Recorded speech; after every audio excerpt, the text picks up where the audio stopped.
wasn't me!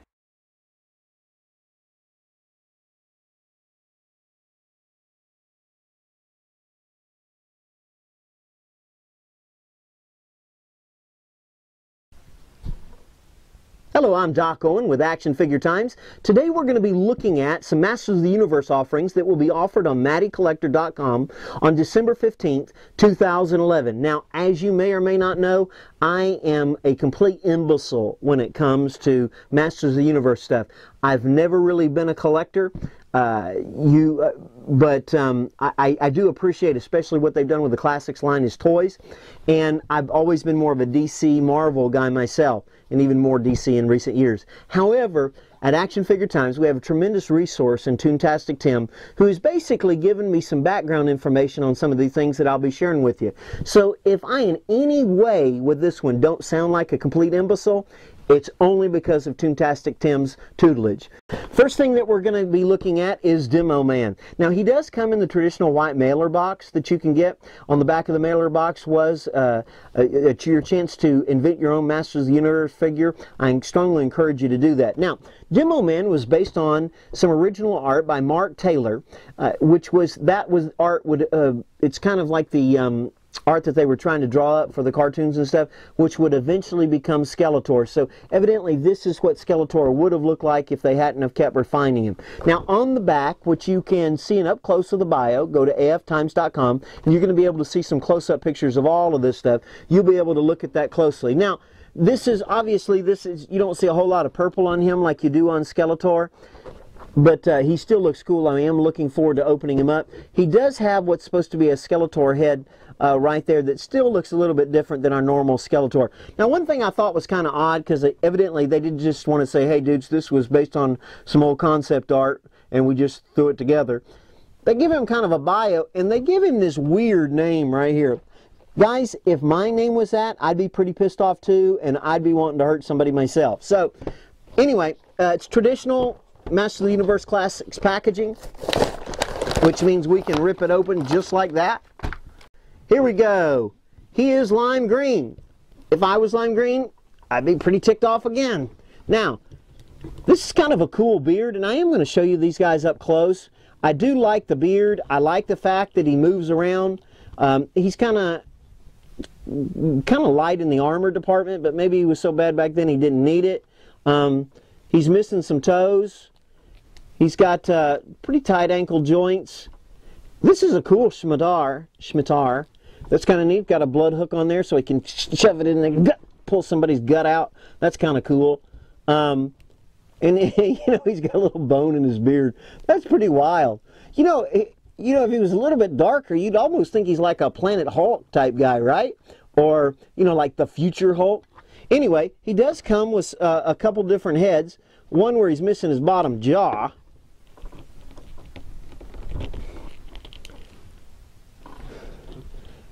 My head was that puny, I'd be ticked myself.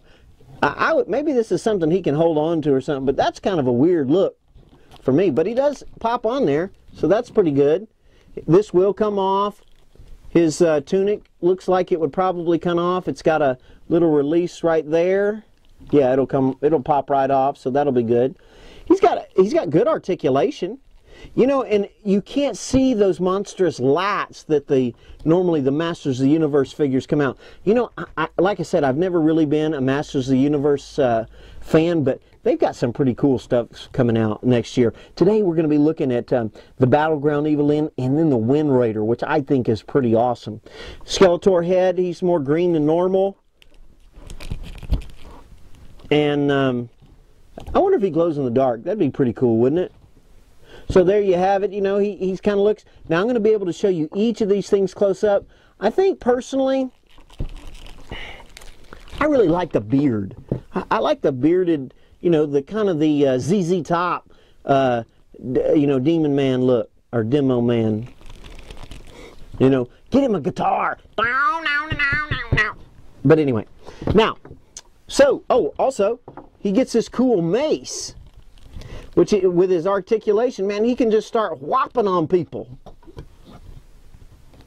I really admire how they make, with these Masters of the Universe guys, how they make them where they can really hold their accessories and stuff. Man, got lots of articulation. I mean, he is ready to go.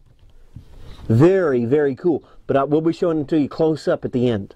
Let's move on to Battleground Evil-Lyn. So here we are looking at Demo Man up close. You can see the detailing on this guy is amazing. Look at this paint job. I mean, look at his beard, the multicolors, the little yellow streaks. So I guess it's kind of the way it'd end up if you got gray hair. His bone for Dino right there, you know. The stressing on his, you know, lightweight armor. That's kind of cool. Look at that. That's very awesome. Got a little bit of difference here on his right hand. Man, how'd you like to get a bionic elbow with that dude right there? That'd be painful. Got this, you know, you'd have to watch yourself when you use the restroom with those things. That would hurt. Got the little tunic going on. Got the traditional Masters of the Universe little skirt going there. The feet. This paint job, look at how they detailed and shaded the paint. I mean, isn't that just incredible? I mean, that's just awesome. You can see on the back of his head, you know, he's got a kind of this little tiara looking thing around his head. Not very manly in my opinion, but you know, hey, evidently these things like they broke off, so I guess normally he would have you know, had all these horns on his head, but you know, somehow I guess He-Man or Keldor, before he became Skeletor, must have chopped those off, maybe use them as, you know, something to just give him a little bit extra mojo. Now, one thing he does have is he does have the mace that's lined out. I don't know what exactly that's a kind of a weird shape for a mace, but that's kind of neat. They did some good job here. He's got the scimitar. Now this is real cool. You can tell he's been in battle with this thing. And then he's got the little dino head there on the bottom. I mean, that's cool. But the cool thing about this guy is the extra heads. You can do the transformation. Or I guess he didn't actually transform into her, but you could go from, you know, concept art to the way he ended up. I don't feel so good. I think I ate some bad chili. Do I look green to you? Anyway, this is very, very neat. Now, the other one is the half skull, which to me looks like something he ought to be holding in his hand, or he ran into Beetlejuice and got his head shrunk or something right there. Next we're going to be looking at Battleground Evil-Lyn. She's pretty cool. She's actually a variant of the initial release, and she's more flesh tone. She also comes with a purple cape. We'll talk about some of the other changes when we're looking at her close up. But she looks pretty cool. I like how she looks here in her little bio. You know, they say behind every good man there's a good woman. Well, behind every evil man there's an evil woman, because you got to figure Skeletor doesn't seem like he would have been in power without her, the evil witch of Eternia.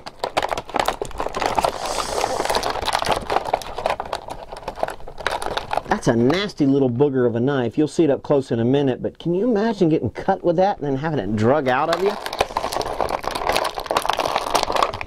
Now, I know a lot of people, evidently a lot of fans were hoping that they would get the tunic from the 2000 X version, but we didn't, or you all didn't. I still can't consider myself a fan yet, but if they keep putting out some really cool stuff, I mean, I'll be getting there. And again, you know, I might not know a whole lot about Masters of the Universe, but I know Cool Toys, and they actually do these things upright. I really wish they had this for the DC Universe Classics, and I really hope we're going to see a lot more of that in the subscription. Now, she comes with really kind of a nice do, right? That's kind of cool, yeah. But she has this other head with the fan on top. And she's got her scepter. And I think we can swap that puppy out. Yeah. Purple all the way, boys. Purple all the way.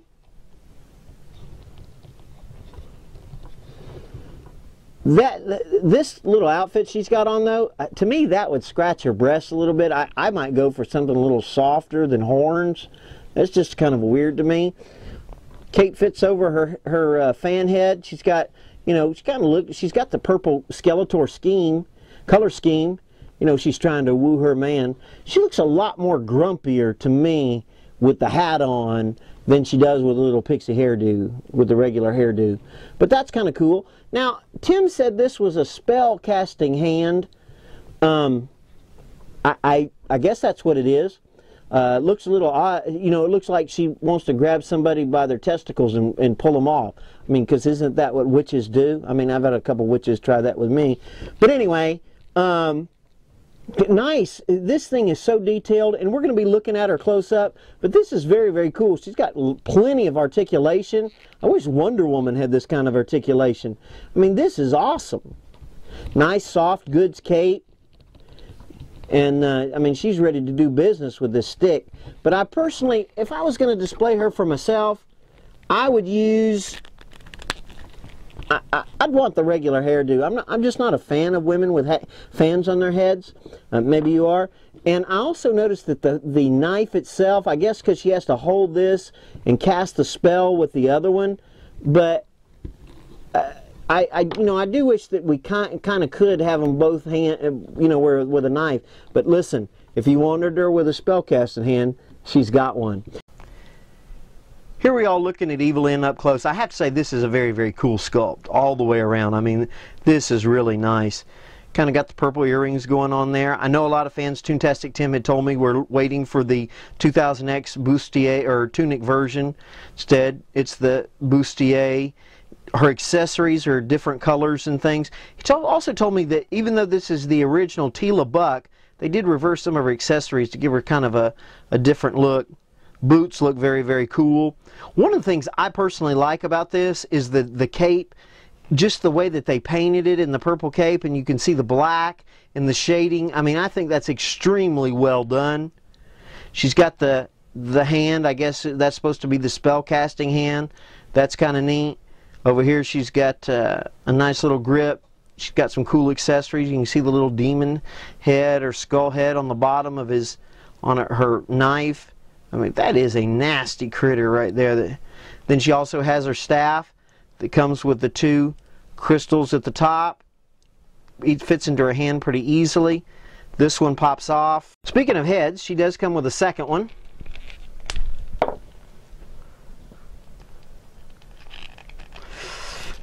Got the little skull in the middle. Again, I'm not really into girls with fans on their head, but hey, to each his own. This is a very, very cool figure.